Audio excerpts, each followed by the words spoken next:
Good morning, everyone. This is a little quick lesson on the math. It ties into the formula work we're doing in science. It reviews some formula and algebra work we did previously. And it will set you on a way to do the rest of the science probably on Thursday. So with the last science we did, we had the triangle, the force, pressure, area, triangle. And we just figured out which formula it was from the triangle. Well, when we're doing formula work, we don't get a triangle like that. So I want to go back a little bit and review formulas that we have and how to work backwards and forwards through them.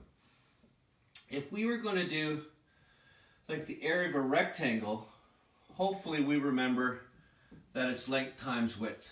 And that's just a simple formula, and don't worry, the formulas will be given for you on the sheet. But if we had something like 5 and 3, and all you would do simply is put 3 times 5 equals 15, say they were centimeters, that'd be centimeters squared. And what you found is the area. And that's going back to grade, I don't even know what area of a rectangle is, probably grade 5, maybe 6. What if, however, I gave you the area? And that's where we've looked at it before, and we're going to go back to it.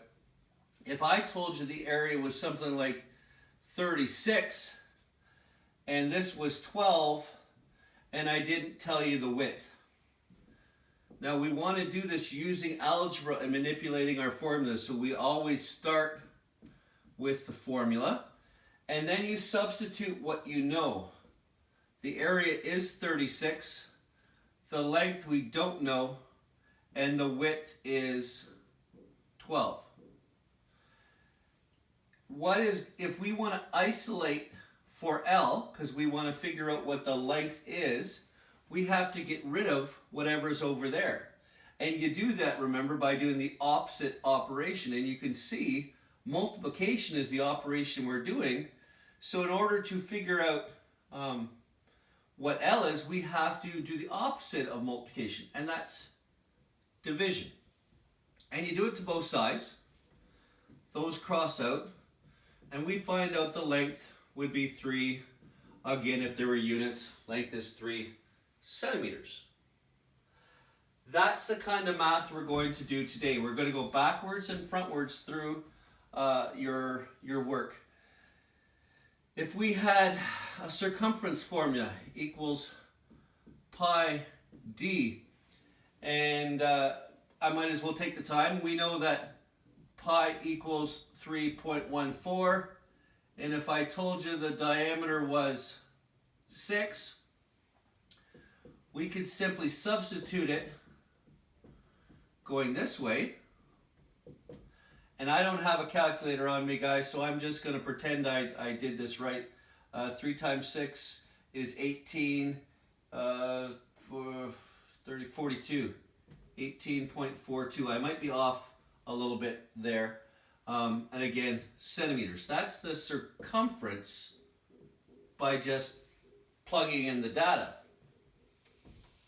But what we're going to be interested in is working backwards. So what if I didn't tell you what the diameter was, and I did tell you what the circumference is?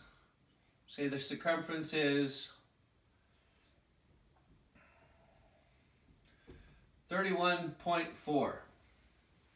Well, if I told you what that was, you could plug in what you know of your formula. So I know that C is 31.4. I know that pi is always 3.14, and I'm multiplying it by the diameter. Again, we want to get diameter by itself, so we have to do the opposite operation. That's multiplication when it's nice and tight beside each other, like we always say kissy kissy, but so to get rid of multiplication we would have to divide.